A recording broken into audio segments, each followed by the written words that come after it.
여러 가지 이제 질병에 걸릴 때가 있습니다. 그때마다 우리가 병원에 가는데 보통은 감기나 두통이나 그런 작은 질병 때문에 가지만 때로는 아주 건강에 심각한 위험이 되는 또는 생명에 위협이 되는 그런 병에 걸릴 때도 있습니다. 만약에 누군가가 병원에 갔는데 진단을 했는데 암이 발견됐다. 그러면 그때부터 이제 충격에 빠지죠. 경고에 들어가고 어떻게 수술할지, 어떻게 또 치료할지 이제 고민을 하게 됩니다. 그래서 치료를 하기 전에 반드시 필요한 절차가 있는데 그것이 정확하게 건강 검진을 받고 정확하게 병명을 진단받는 것이죠. 그래야 정확한 치료와 조치를 할 수가 있습니다. 그래서 우리가 이제 주기적으로 1년에 한 번, 2년에 한 번 건강 검진을 받는 것이죠. 만약에 어떤 사람이 심각한 병에 걸렸어요. 그런데 나는 건강하다, 나는 하나도 아프지 않다라고 말한다면 아마 그 사람이야말로 가장 위험한 상태라고 할 수가 있습니다. 주변에서 아닌 것 같아, 병원에 가보는 게 좋겠어 라고 말하는데 자기는 건강하다고 자랑하고 있는 거죠. 근데 그 가운데 만약에 암세포가 자라고 있었다면 그것만큼 심각한 문제가 없는 것이죠. 병은 제때에 치료를 해야 하는 것입니다. 그래서 우리가 병을 치료하는 데 있어서 가장 중요한 것이 정기적으로 병원에 가서 검사받고 정확하게 진단받고 사전에 예방을 하는 것이죠. 그만큼 이제 환자가 치료받기 위해서는 내가 병에 걸렸구나, 내가 병원이 필요하고 의사가 필요하다는 것을 먼저 인정을 해야 하는 것입니다. 예수님도 제자들에게 이렇게 말씀을 하셨습니다. 건강한 자에게는 의원이 쓸데없고 병든 자에게라야 쓸데있다. 당연한 말이죠. 건강한 자에게는 의사가 필요 없고 병든 자에게는 필요 있다. 중요한 건 이것입니다.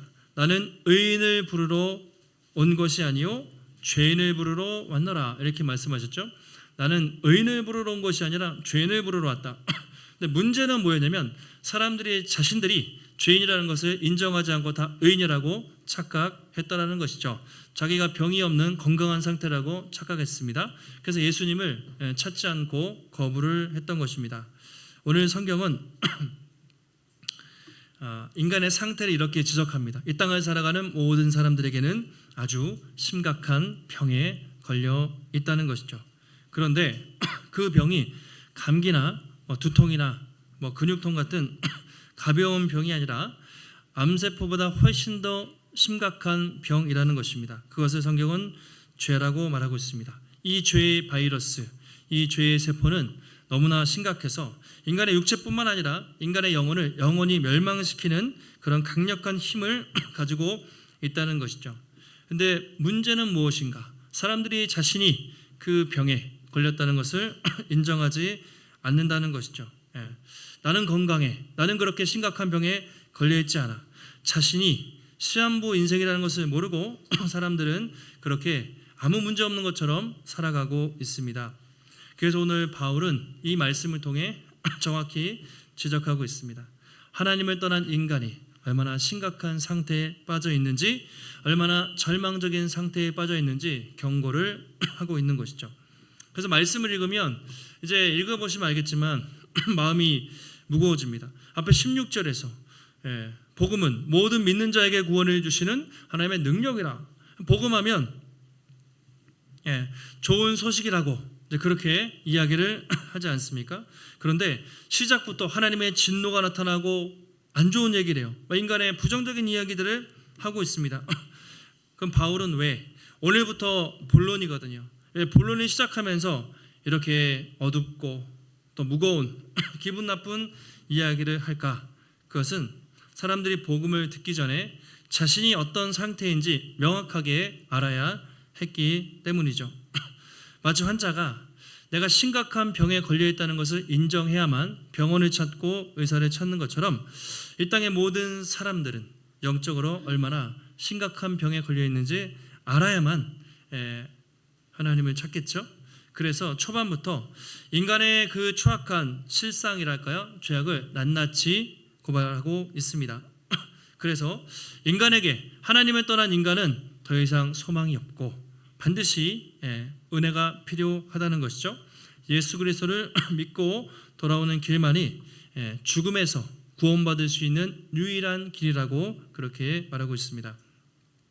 그런 점에서 오늘 말씀은 우리를 정죄하고 비난하는 그런 말씀이 아니라 예수 그리스도께 인도하는, 우리를 치료하기 위한 하나님의 은혜롭고 사랑이 담긴 영적 진단서라고 할 수가 있습니다. 병원 가면 진단서 떼시죠. 그리고 딱 건강검진 결과가 나오잖아요. 바로 그런 것이죠. 그래서 오늘 이 말씀은 우리의 모습과 이 땅을 살아가는 모든 인간들의 영적 건강검진 결과라고 말할 수가 있는 것이죠. 그래서 오늘 예배를 통해서 이렇게 생각해 보시면 좋겠습니다. 정기적으로 건강검진을 받으시잖아요. 영적으로도 우리가 건강검진이 필요해요.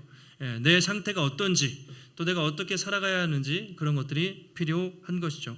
그래서 오늘 말씀을 통해서 일단 공짜로 해드립니다. 공짜로 건강검진을 하고, 치료는 뭐냐면 치료 방법은 간단해요. 하나님 말씀을 주시잖아요. 정직하게 겸손하게 그 말씀을 받고 회개하면 거기서부터 치유가 일어나는 것이죠. 그래서 진단도 공짜고 치료도 공짜입니다. 이제 그게 복음인데, 말씀을 같이 살펴보도록 하겠습니다. 자, 바울은 오늘 본문을 통해서 인간의 영적 상태를 어떻게 진단하고 있는가, 그리고 어떻게 처방책을 제시하고 있는가, 오늘 본문에서 이렇게 말하고 있습니다. 오늘 이제 1장부터 보는데 구조가 이렇게 되어 있어요. 오늘 18절부터 32절을 보잖아요. 이방인들의 모습입니다. 그 당시에 유대인들의 관점에서는 유대인, 그리고 나머지는 다 이방인, 그리스 사람이든 로마 사람이든 이방인인데, 로마서잖아요. 로마교회 성도들은 대부분 이방인들이었습니다. 그래서 이방인들이 얼마나 타락했는지 이방인의 모습을 보여주고 있습니다. 그리고 다음 주에 보겠지만 2장에서는 유대인, 그렇게 잘난 척했던 유대인들의 콧대를 꺾으면서 이방인들뿐만 아니라 유대인들도 다 죄인이라는 것을 2장 그리고 3장 초반까지 그렇게 지적을 합니다. 그리고 3장에서 20절까지 유대인, 이방인, 즉 모든 사람들은 다 하나님 앞에 죄인이라는 것을 그렇게 고발하고 있습니다. 그래서 바울이 하고 싶은 얘기는 뭐냐면 이것이죠. 3장 이제 끝나면서 의인은 없나니 하나도 없다는 것이죠. 하나도 예외 없이 다 죄인이고 모든 사람이 죄를 범하였음에 하나님의 영광에 이르지 못하는 상태, 그것을 먼저 이야기하고 그 다음에 복음을 제시합니다. 그래서 3장 20절까지 그렇게 얘기하고 21절에 그러나 이제는 하나님의 의가 나타났으니 이렇게 얘기하거든요. 그래서 20절까지는 인간의 실상, 얼마나 유대인이든 이방인이든 모든 사람들은 죄인이라는 것을 인정하고, 그러므로 모든 사람에게 하나님의 은혜가 필요하다. 그래서 3장 21절부터 복음을 설명하는 것이죠.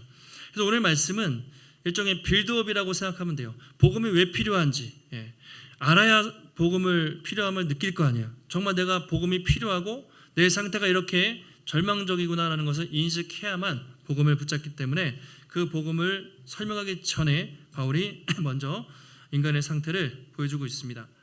자, 18절에 이렇게 기록하고 있는데요. 같이 한번 우리 18절 말씀을 함께 읽습니다.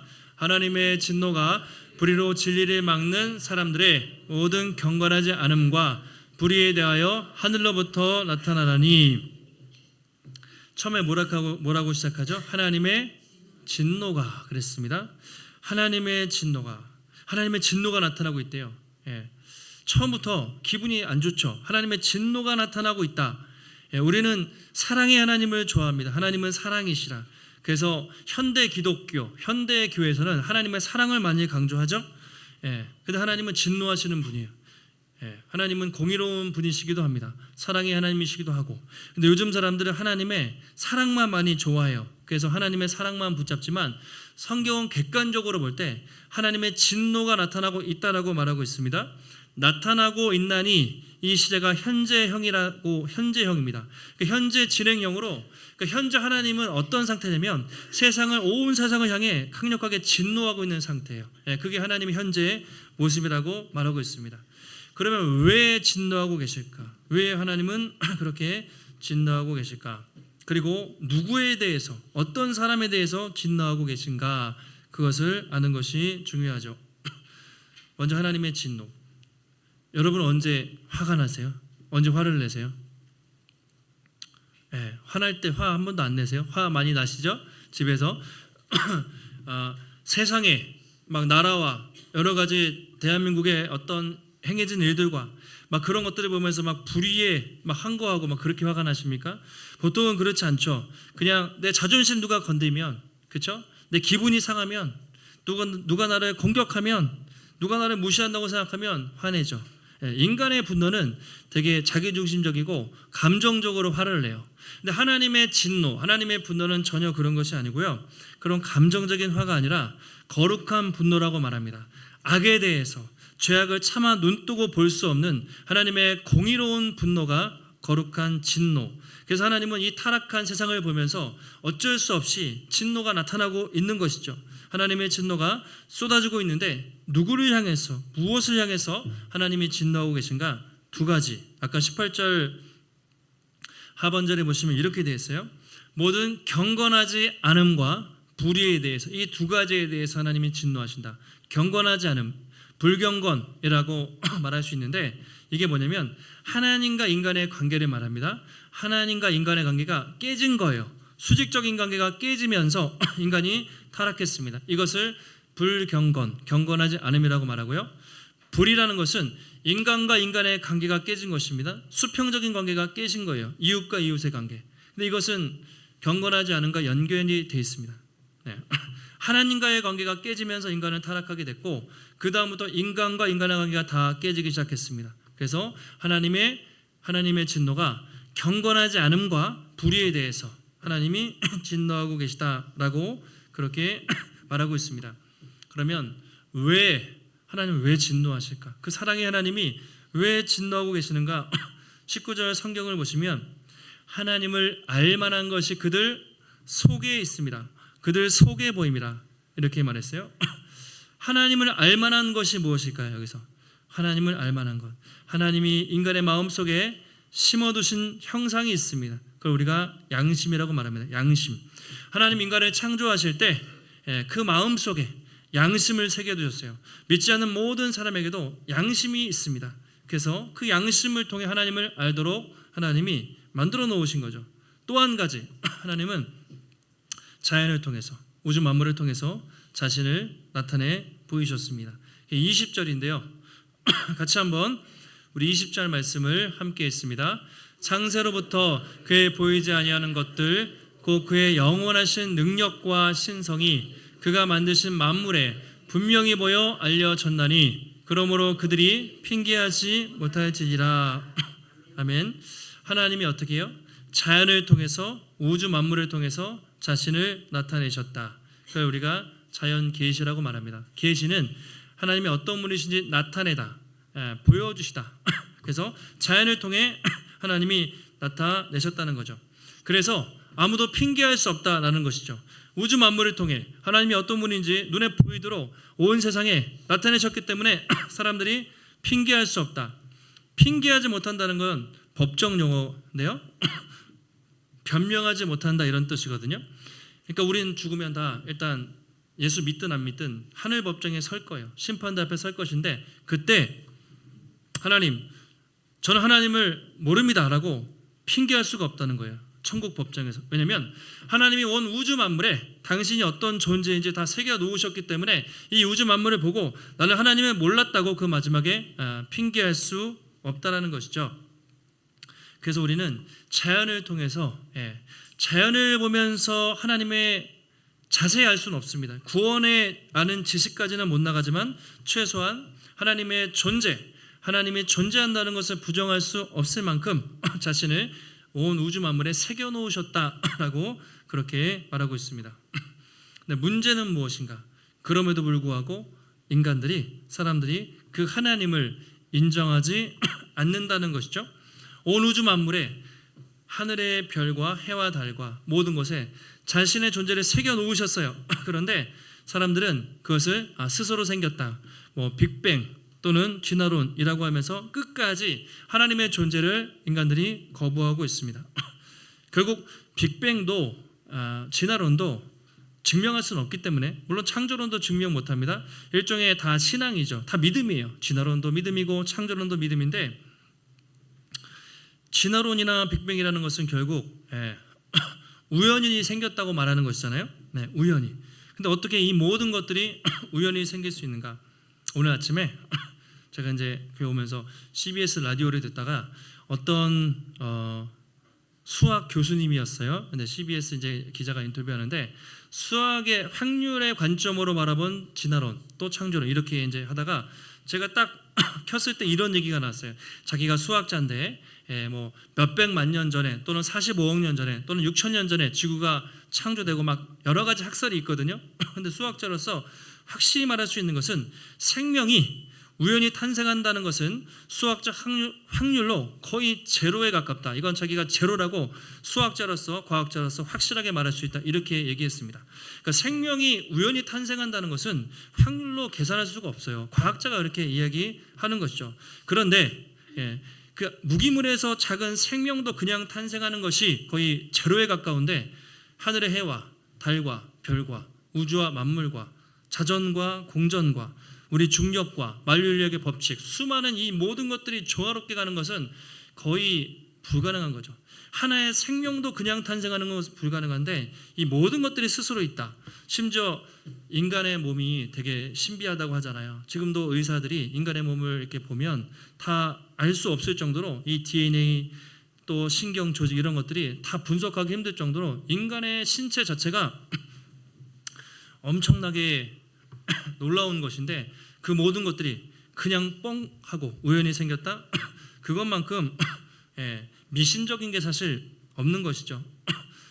그럼에도 불구하고 인간들은 어떻게 합니까? 계속 만들어내는 거예요. 과학이라는 이름으로, 의학이라는 이름으로, 진화론이라는 이름으로 하나님을 믿지 않고 스스로 생겼다거나 우연히 생겼다라고 그렇게 거부하는 것이죠. 근데 그것이 바로 인간의 죄성이라는 것이죠. 다 하나님을 거부하기 위해서 사단이 뒤에서 만들어냈고 인간들이 거기에 따라가고 있는 것이죠. 그래서 자연이나 양심, 그 일반 계시라고 말씀을 드렸습니다. 믿지 않는 모든 사람에게도 양심이 있고 믿지 않는 모든 사람들은 자연을 보고 희미하게나마 하나님의 존재를 알 수 있어요. 그런데 하나님은 특별히 당신의 백성들에게 더 구체적으로 자신이 어떤 분인지 알려주셨습니다. 그걸 특별한 계시, 그래서 특별 계시라고 말하죠. 아까 우주 만물 공기 자연은 모든 사람들이 알 수 있기 때문에 일반 계시라고 말하고 특별 계시, 특별히 하나님이 당신의 택한 백성들에게 자신을 나타내셨는데 그 특별 계시, 그것이 바로 성경이죠. 하나님은 성경이라는 도구를 통해서 당신이 어떤 분이신지, 그리고 세상을 어떻게 창조하셨는지, 인간이 어떻게 타락했는지, 그리고 그 타락한 인간을 구원하기 위해 하나님이 어떤 일을 행하셨는지, 그리고 타락한 인간이 구원받기 위해 어떻게 해야 되는지, 이 모든 것들을 성경에 다 기록을 해 주셨습니다. 그래서 이게 특별 계시, 당신의 백성들에게 특별히 주신 말씀인 것이죠. 그래서 우리가 예배 시간에도 말씀을 나누는 것입니다. 당신의 백성들에게 하나님이 어떤 분이신지 말씀을 통해 계시, 즉 나타내 주셨기 때문에. 그리고 우리는 매일 이 성경을 기준으로 살아가야 하는 것이죠. 자, 21절 이하에서는 이제 하나님이 왜 인간을 심판할 수밖에 없는지, 인간이 어떤 죄를 지었는지 21절 이렇게 말합니다. 하나님을 알되 하나님을 영화롭게도 아니하고 감사하지도 아니하고 오히려 그 생각이 허망하여지고 미련한 마음이 어두워졌나니. 우리 22절 23절 같이 한번 읽습니다. 스스로 지혜 있다나 어리석게 되어 썩어지지 아니하는 하나님의 영광을 썩어질 사람과 새와 짐승과 기어다니는 동물 모양의 우상으로 바꾸었느니라. 아멘.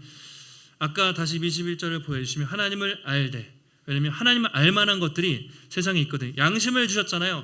우주 만물을 보면서 적어도 인간은 우리를 창조한 조물주, 어떤 신이 존재한다는 감각은 최소한 있다라는 것이죠. 그런데 고의적으로 하나님을 거부합니다. 하나님을 영화롭게도 아니하고, 즉 하나님께 마땅한 영광을 돌리지 않고 하나님께 감사하지 않고 오히려 생각이 허망하여졌습니다. 그리고 미련한 마음으로 어두워졌다라고 말합니다. 허망하다는 것은 공허하다는 뜻입니다. 더 쉽게 말하면 구멍이 뻥 뚫렸다는 거예요. 하나님을 떠난 인간은 마음이 공허해졌습니다. 크게 뻥 뚫리게 된 것이죠. 그러면서 스스로 지혜 있다나 어리석게 되어서 썩어지지 않을 하나님의 영광을 썩어 없어질 인간이 만든 짐승, 그 더러운 우상들로 바꾸었다라고 말하고 있습니다. 원래 인간은요, 하나님을 창조하기 위해서 창조된 존재입니다. 그렇죠? 우리의 유일한 목적은 하나님을 찬양하는 것인데, 그 하나님을 찬양해야 될 인간들이 피조물들을, 썩어질 우상들을 찬양하는 존재로 전락하게 되었다는 것이죠. 이게 이제 죄의 근본입니다. 그리고 그 모든 것으로부터 뒤에 보시는 동성애부터 시작해서 모든 추악한 죄가 열매를 맺게 된 것이죠. 23절에 한번 이렇게 되어 있습니다. 아까 동물 모양의 우상으로 바꾸었다라고 나와 있는데, 이 바꾸었다라는 표현이 여러 번 나오는데요. 먼저 23절에 뭐죠? 하나님의 영광을 무엇으로 바꿨습니까? 우상으로 바꿨죠. 25절에 하나님의 진리를 무엇으로 바꿨습니까? 거짓된 것으로 바꿨죠. 26절에 순리대로 쓸 것을 영리로 바꿨다. 이건 동성애를 말하는 건데, 남자와 여자의 정상적인 관계가 아니라 남자가 남자를, 여자가 여자를, 그런 하나님의 창조 질서를 거부하고 다 바꿔버린 거예요. 그러니까 인간의 행동이 뭐냐면 바꾼 것입니다. 다 바꿨어요. 하나님을 우상으로, 진리를 가짜로, 정상적인 관계를 비정상적인 관계로 인간은 다 바꿔버렸습니다. 이것이 하나님을 떠난 인간의 모습인 것이죠. 그러니까 죄는요, 단순히 하나님을 떠나는 것이 아니라 하나님을 다른 것으로 바꾼 것입니다. 대체한 것이죠. 하나님을 떠난 인간은요, 마음에 구멍이 생겼어요. 엄청난 구멍이 생겼습니다. 떠났기 때문에 하나님의 빈자리를 뭔가로 채워야 돼요. 늘 공허합니다. 그래서 다른 것으로 채우기 시작하는데, 그것을 우상이라고 말하는 것이죠. 끊임없이 그 텅 빈 가슴을 채워야 됩니다. 그래서 우상으로 채우기 시작한 것이죠. 2000년 전 바울 당시에는 100년 전만 해도 불상이라든지 어떤 상, 눈에 보이는 형상들을 섬겼지만, 현대에는 그렇지 않죠. 눈에 보이지 않는 훨씬 더 많은 우상들을 현대인들은 섬기고 있습니다. 현대판 우상, 돈. 그러니까 돈이 나쁜 것은 아닙니다. 그러나 우상이 될 수 있고, 명예라는 우상, 성공이라는 우상을 향해 사람들은 끊임없이 달려가고, 인정이라는 우상을 향해 자녀가 우상이 되기도 합니다. 나의 건강이 우상이 됩니다. 또 쾌락이 우상이 되고, 안락이 우상이 되고, 심지어 누군가의 교회, 사역이 우상이 될 수도 있습니다. 우상은요, 반드시 나쁜 게 아니에요. 돈이, 성공하는 것이 자체가 나쁜 것이 아닙니다. 거기에 의존하는 것이 문제죠. 자녀가 나쁜 것이 아니죠. 근데 자녀를 하나님보다 더 사랑하면, 자녀를 하나님보다 더 의지하면 자녀가 우상이 되는 것이죠. 그래서 좋은 것이 우상이 더 될 확률이 많아요. 그래서 우리가 항상 화려한 우상의 세계에서 살고 있습니다.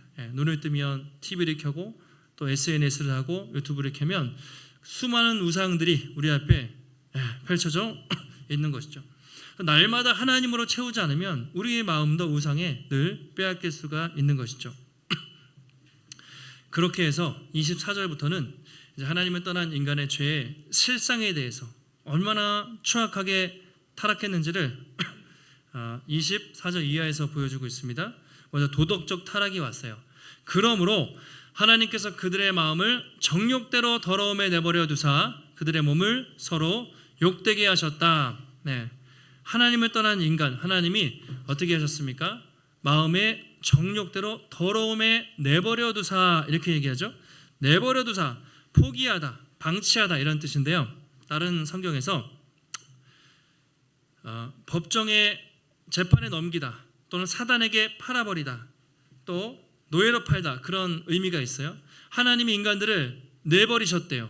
3번 나옵니다. 이것도 24절, 마음의 정욕대로 내버려졌습니다. 26절에는 뭐라고 내버렸죠? 부끄러운 욕심에 내버려졌다고 냈어요. 그리고 28절에는 상실한 마음대로 내버려졌다. 3번 나오죠. 아까는 3번 인간이 하나님을 우상으로 바꿨다면, 이제 하나님은 인간들을 내버려 두시고 또 내버려 두시고 내버려 두셨다라는 것이죠.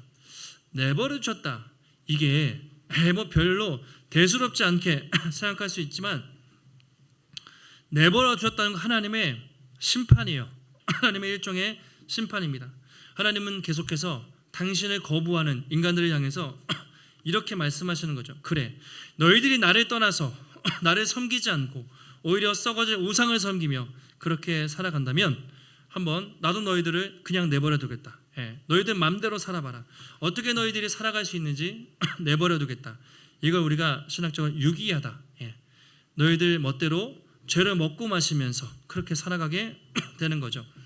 예를 들면 자식을 키워요. 자식을 키우면서 보통 애들이 말을 안 들어도 사랑하니까 관심을 갖고 교육하고 혼내고 그러잖아요.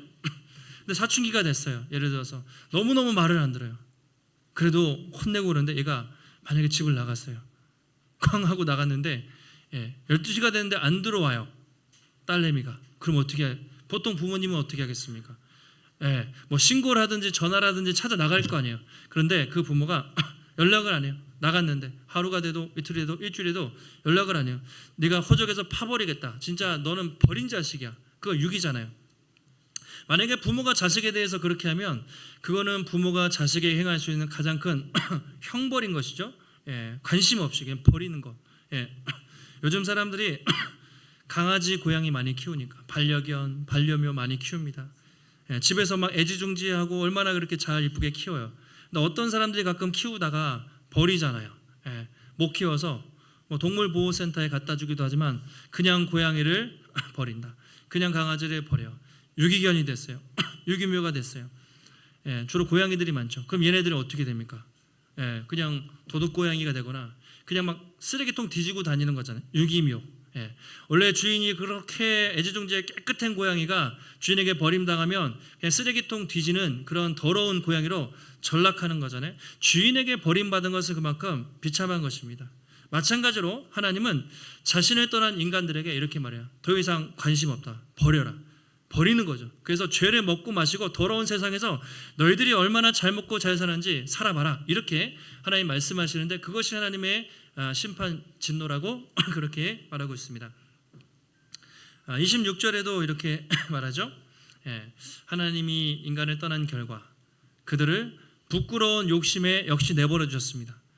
여자들도 순리대로 쓸 것을 바꾸어 영리로 쓰고 남자도 순리대로 여자 쓰기를 버리고 서로 음욕이 향하여 물릴 듯하며 동성애 얘기하는 거잖아요. 남자가 남자를 여자가 여자를.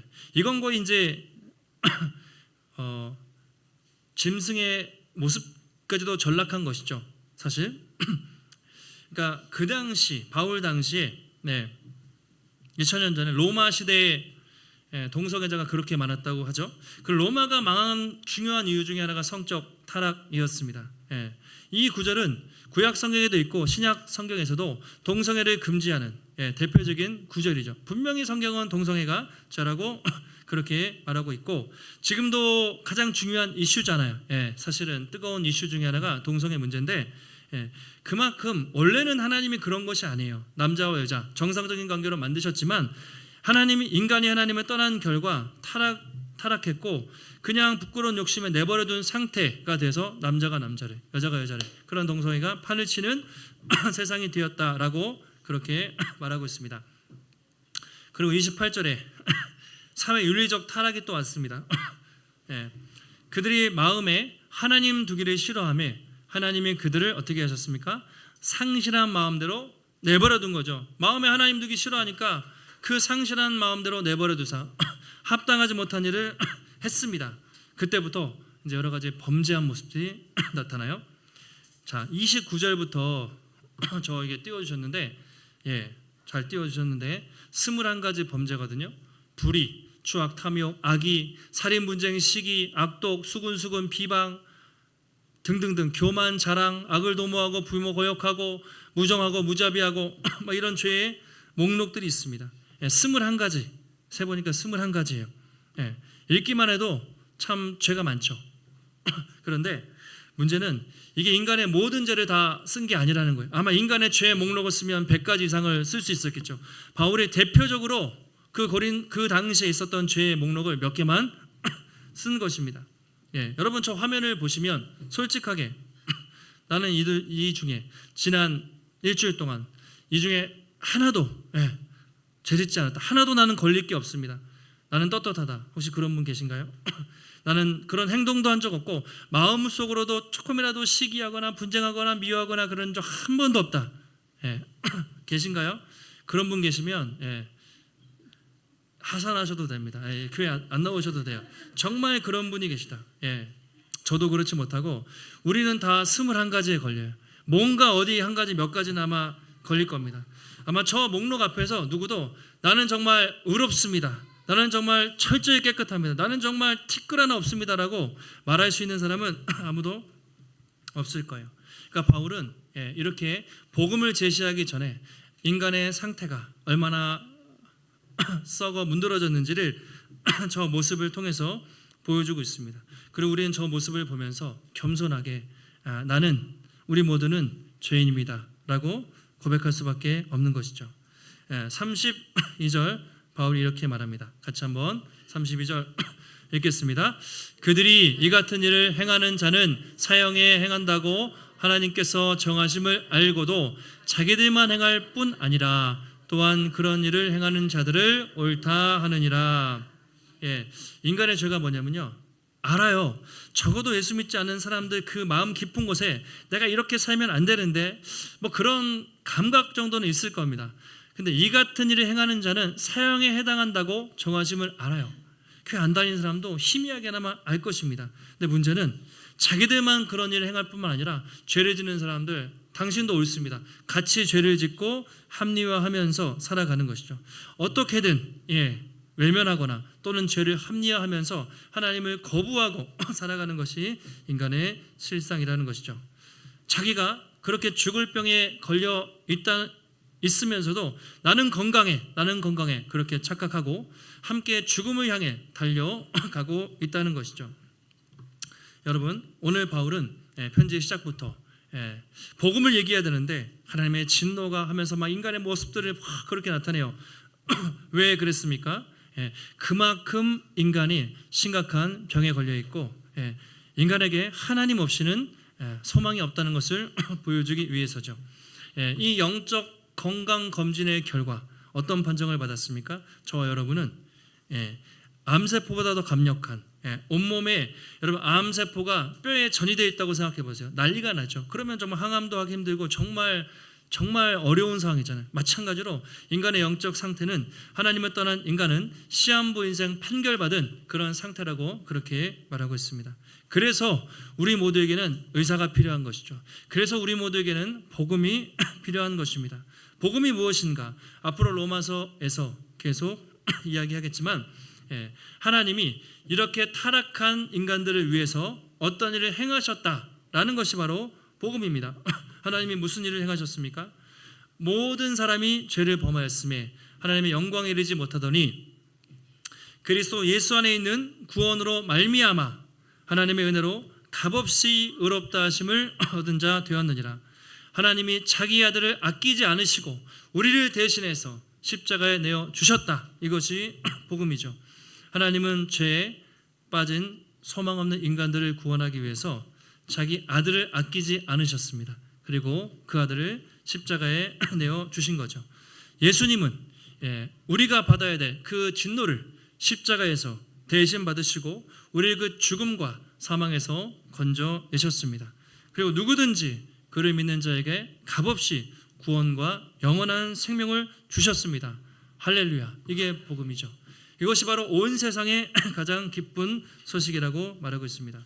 여러분, 우리는 유기당한 사람들이었어요, 사실은. 그러나 하나님의 택하심으로 선택받은 하나님의 백성들이 되었습니다. 이것도 은혜이죠. 우리가 복음을 들으면 들을수록 우리는 깨닫게 됩니다. 나는 내가 생각하는 것보다 그래도 괜찮은 사람이라고 생각했는데 인간이라는 존재는, 나라는 존재는 생각보다 훨씬 더 악한 존재이구나. 그리고 우리는 또 한 가지 깨닫습니다. 내가 이렇게 악한 존재인데 그럼에도 불구하고 하나님의 사랑이 이렇게 크고 놀랍구나. 하나님은 내가 생각하는 것보다 훨씬 더 사랑이 크고 자비와 긍휼이 풍성하신 분이구나 라는 것을 깨닫게 됩니다. 그래서 우리는 복음을 들으면 들을수록 지겹고 또 듣기 싫은 것이 아니라 들으면 들을수록 그 은혜에 감격하며 살아가는 것이죠.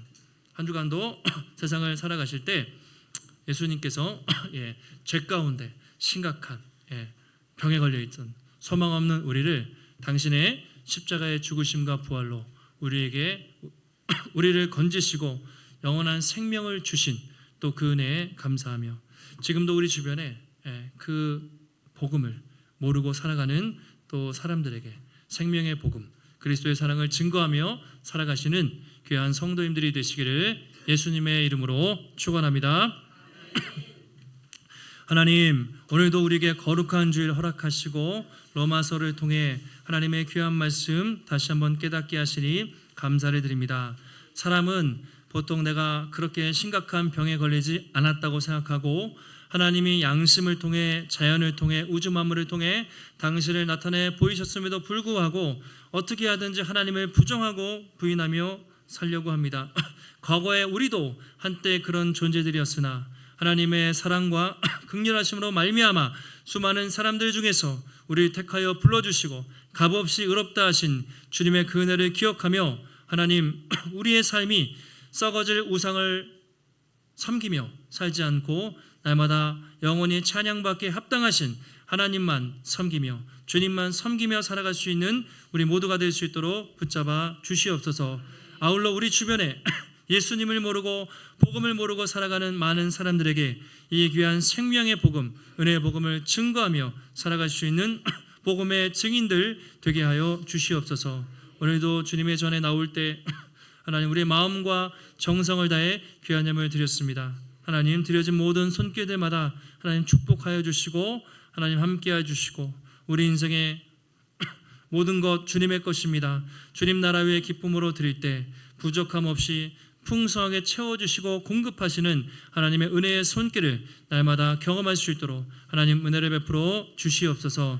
한 주간 무더운 날씨 속에서도 강건케 하시고 주님과 동행하며 승리케 하시기를 간구하오며 존귀하신 예수님의 이름으로 기도하옵나이다. 아멘.